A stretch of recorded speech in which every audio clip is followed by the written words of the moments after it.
देश में लगातार बदलती बाजार स्थितियों के बीच आज 13 जनवरी की सुबह सोने और चांदी दोनों के भाव में बढ़ोतरी दर्ज की गई है।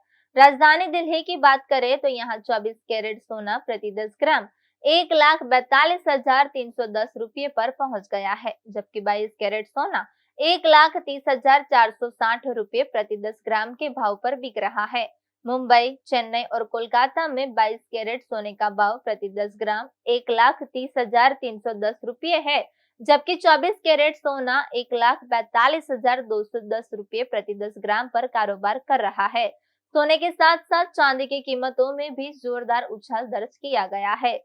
आज चांदी का भाव बढ़कर 2,70,100 रुपये प्रति किलोग्राम तक पहुंच गया है। आने वाले दिनों में भी कीमती धातुओं की कीमतों पर बाजार की नजर बनी रहेगी।